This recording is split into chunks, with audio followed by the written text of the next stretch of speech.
bersama saya di Das Family. Nah, kali ini saya mau tanya-tanya Nenggelis ini dari Bogor, namanya Teh Noni, yang baru aja lulus jadi dokter di Jerman. Keren banget kan jadi dokter di Jerman. Nah, Teh Noni ini salah satu teman dekat kita di sini. Jadi saya ingat banget pertama kali datang ke sini, saya masih belum punya kerucil-kerucil dan sekarang udah punya 2 kerucil. Dan Teh Noni ini baru lulus bulan lalu ya? Iya, baru lulus kedokteran saat bulan Ramadan. Saat bulan Ramadan, luar biasa. Ini kan kalau kita ini ya kuliah kedokteran tuh menantang banget ya, di Indonesia aja menantang, apalagi di Jerman kan, kebayang. Ini saya ini ya kalau tahu Teh Noni ya, karena dari awal.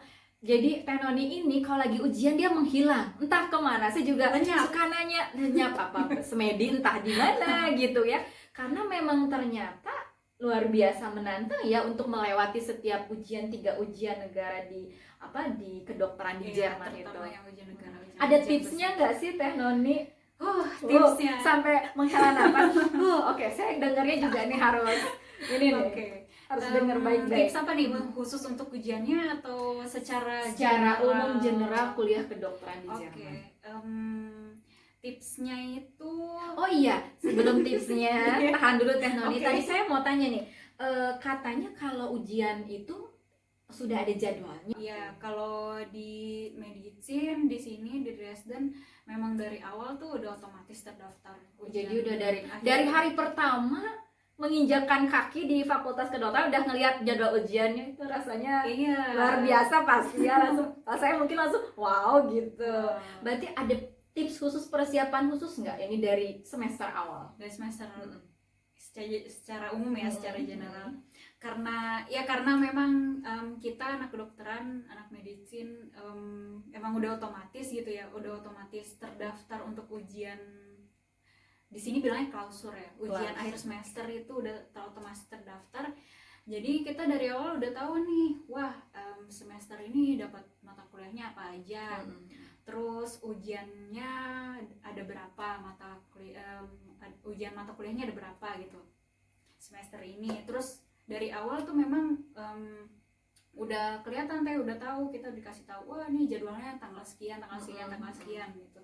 Jadi dari itu biasanya jadwalnya tuh keluar 2 minggu atau paling telat 1 minggu sebelum semester itu dimulai gitu. 1 minggu minimal ya, sebelum semester selanjutnya dimulai. Jadi udah ada jadwalnya. Berarti harus persiapannya matang banget dong untuk ujian. Iya, biasanya kalau aku sih biasanya setelah jadwal itu keluar, biasanya langsung ngatur jadwal sendiri gitu. Jadi langsung ngatur jadwal sendiri untuk belajar, jadwal untuk belajar. Jadi kalau jadwal kuliah memang udah terlihat gitu kan, di list, ada listnya gitu. Ya ada kuliah apa, ada seminar apa, ada praktikum apa, jam berapa gitu. Terus ujiannya kapan gitu. Nah, habis itu aku bikin jadwal sendiri gitu, jadwal belajar. Jadi di luar jadwal kuliah itu jadi ngatur jadwal belajar sendiri. Misalnya ya hari ini harus mengulang mata kuliah yang mana, terus harus belajar yang mana, terus harus jadi pokoknya tiap hari tuh punya target sendiri. Jadi ada target harian, target belajar harian semenjak hari pertama menginjakan kaki di Fakultas Kedokteran. Wow, luar biasa ya. Kalau nggak kayak gitu bakal keteteran. Karena ya saya sendiri pribadi kenal sama beberapa teman yang kuliah kedokteran di sini dan memang sangat struggle, dan Teteh Noni ini salah satunya sampai final gitu, kayak wow, luar biasa ya. Pantang mundur. Keren banget. Jadi persiapan matang, harus ada persiapan matang ujian, terus target harian, belajar harian, dan mengulang pelajaran ya, pelajaran. Karena banyak hafalan ya kalau medicine, banyak hafalan.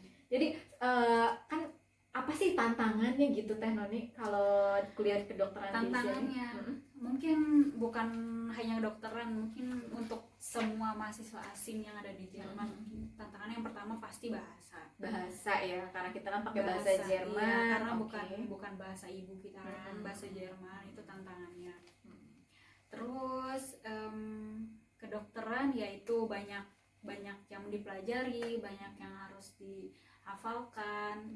Terus tadi saya dengar karena Teh Noni juga kan udah men-set goal ya, ada target harian. Tadi katanya bisa mengenal diri sendiri. Maksudnya gimana tuh? Oh iya, benar-benar. Jadi perjalanan selama kuliah ini bukan belajar kedokteran juga, belajar tentang diri sendiri. Kayak gimana bisa mengenal diri sendiri? Iya, jadi mungkin dulu waktu masih sekolah gitu ya, SMA gitu, belum tahu sebenarnya gue nih tipe belajarnya gimana sih, tipe belajar yang cocok buat gue gimana sih gitu, itu nggak tahu gitu.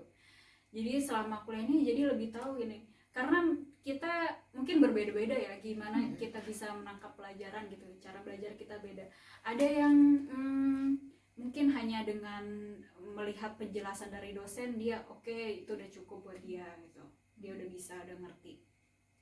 Ada yang tipenya gue sih tipenya ya memang yang baca buku aja udah gitu, nggak perlu dengerin dosen menjelaskan, itu udah cukup gitu. Ada juga yang seperti itu, ada juga yang mesti diskusi baru dia ngerti gitu. Jadi macam-macam ya. Iya. Jadi memang kita harus mengenal juga kayak tipe pembelajar seperti apa yang sesuai ya dengan diri kita sendiri. Teh Noni nanti selanjutnya nih baru lulus nih kan sekarang, selanjutnya mau ambil spesialis apa? Oh iya, karena saya dengar-dengar nih Teh Noni yang namanya dokter umum di sini juga spesialis ya. Iya, bukan dokter yang baru lulus kayak Teh Noni, bukan ya? Bukan. Jadi ada khusus kedokteran umum, spesialis kedokteran Allgemeine umum, Medicine. Allgemeine Medicine.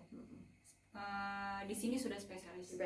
Jadi gimana Teh Noni mau ambil jurus apa? Spesialis apa? Insya Allah mau ambil inner medicine atau internis ya? Iya, ahli penyakit dalam. Luar biasa. Nih kita doain nih semoga Teh Noni ini bisa lulus untuk dapat apa yang dicita-citainnya, dapat kedokteran, spesialis kedokteran penyakit dalam. Nah, oh ya kalau di sini nanti Teh Noni abis itu untuk dapat spesialis itu kuliah lagi atau kerja atau gimana sih? Nah, ya itu mungkin jadi banyak pertanyaan juga ya setelah lulus kemarin, banyak yang apa kerja, juga. Apa praktek itu gimana kalau di Jerman? Jadi untuk di Jerman itu spesialisasi itu dokter, untuk mengambil spesialisasi itu kita jatuhnya bekerja juga. Oh, bekerja. Iya, jadi itu bekerja.